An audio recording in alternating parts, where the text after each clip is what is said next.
kami. Marilah kita berdoa.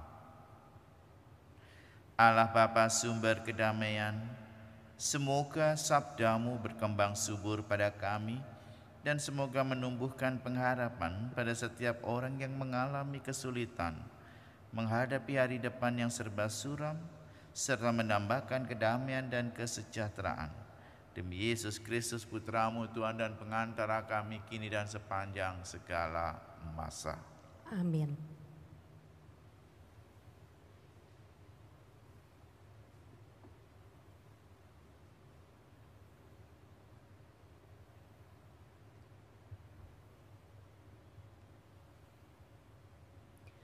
Bacaan dari kitab Yeremia. Tuhan bersabda, "Bertobatlah, hai anak-anak yang murtad, sebab akulah Tuanmu. Aku akan mengambil kalian seorang dari setiap kota dan 2 orang dari setiap keluarga, dan akan membawa kalian ke Sion.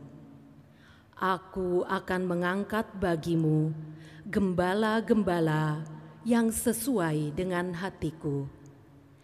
Mereka akan menggembalakan kalian dengan pengetahuan dan pengertian.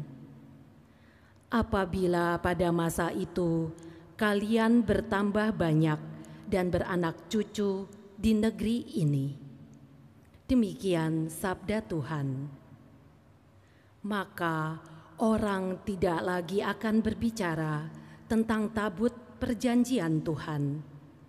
Itu tidak lagi akan timbul dalam hati dan tidak lagi diingat orang. Orang tidak lagi akan mencarinya atau membuatnya kembali. Pada waktu itu, Yerusalem akan disebut tahta Tuhan, dan segala bangsa akan berkumpul ke sana demi nama Tuhan di Yerusalem. Dan mereka tidak lagi akan bertingkah menurut kedegilan hatinya yang jahat. Demikianlah sabda Tuhan. Syukur kepada Allah. Tuhan akan menjaga kita seperti gembala menjaga kawanannya. Dengarlah firman Tuhan, hai bangsa-bangsa, dan beritahukanlah di tanah-tanah pesisir yang jauh.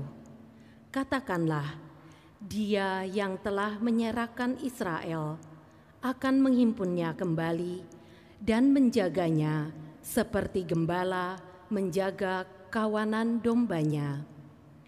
Tuhan akan menjaga kita seperti gembala menjaga kawanannya. Sebab Tuhan telah membebaskan Yakub, telah menebusnya dari tangan orang yang lebih kuat daripadanya. Mereka akan datang bersorak-sorai di atas bukit Sion. Muka mereka akan berseri-seri karena kebajikan Tuhan.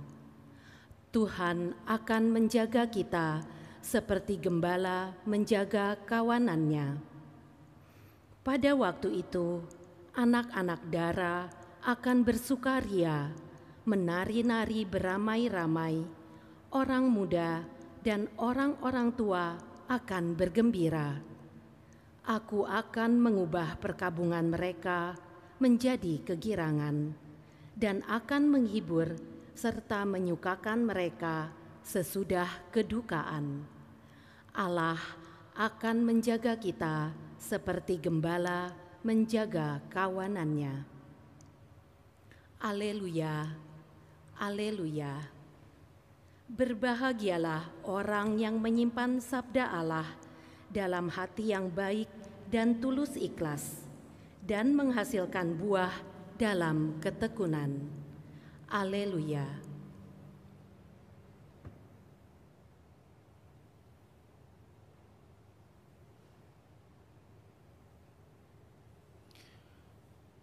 Tuhan sertamu. Inilah Injil Yesus Kristus menurut Santo Matius. Terpujilah Kristus.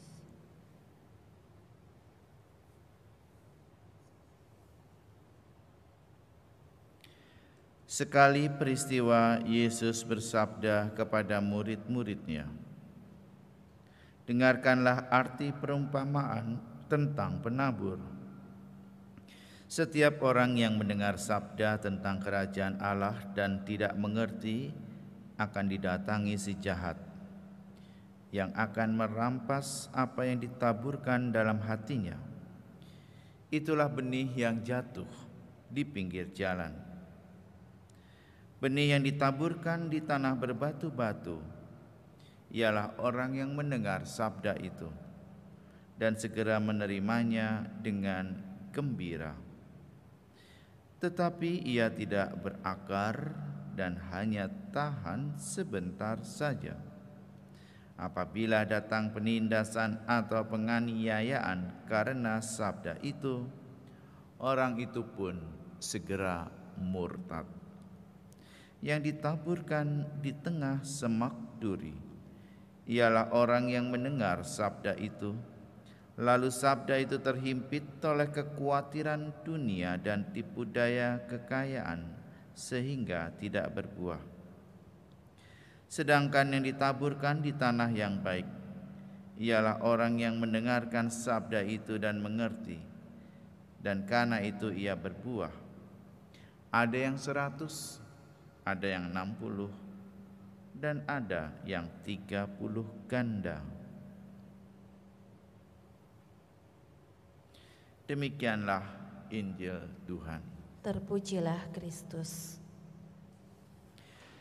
Saudara sekalian, dalam bacaan pertama kitab Yeremia mengajak bangsa Israel untuk bertobat. "Bertobatlah, hai anak-anak yang murtad, sebab Akulah Tuanmu." Yeremia merasa bahwa orang-orang Israel ini jauh dari Tuhan. Karena itu, ia mengajak bertobat agar Yerusalem kembali diselamatkan. Pada waktu itu Yerusalem akan disebut tahta Tuhan, dan segala bangsa akan berkumpul ke sana demi nama Tuhan di Yerusalem. Dan mereka tidak lagi akan bertingkah menurut kedegilan hatinya yang jahat. Jika Israel bertobat, Yerusalem akan kembali menjadi tempat di mana tahta Tuhan berada. Dalam bacaan Injil kita berjumpa dengan perumpamaan tentang benih dan penabur. Ada benih yang ditaburkan itu jatuh di pinggir jalan. Ada yang jatuh di tanah berbatu-batu. Ada yang jatuh di tengah semak berduri. Dan ada pula yang jatuh di tanah yang subur. Injil hari ini menjelaskan arti perumpamaan itu. Di antara 4 benih itu, Yesus menekankan benih yang ditaburkan di tanah yang baik. Benih itu seperti orang yang mendengarkan sabda dan mengerti, dan karena itu ia berbuah. Ada yang 100, ada yang 60, dan ada yang 30 ganda. Iman kita pun adalah seperti benih. Ada yang ditaburkan di tepi jalan, ada yang di tanah berbatu, ada yang di semak berduri, dan ada yang di tanah subur. Jika benih itu ditanamkan di tanah yang subur, iman akan terus bertumbuh dan terus berkembang. Di masa pandemi COVID ini kita patut bertanya, apakah aku sudah menyiapkan tanah yang subur, tanah yang baik, agar iman tetap bertumbuh, berkembang seperti benih yang ditaburkan di tanah yang baik? Apa parameter tanah yang subur? Tanah yang subur tempat iman yang bertumbuh adalah diri yang bertobat. Seperti dalam bacaan pertama, ketika Yeremia mengingatkan orang Israel untuk bertobat. Hati yang bertobat adalah tanah yang subur untuk benih iman yang berkembang. Saudara, marilah kita siapkan hati dan budi kita agar kita mempunyai tanah yang subur sehingga iman bertumbuh dan berkembang, termasuk di masa-masa yang sulit ini. Tuhan memberkati.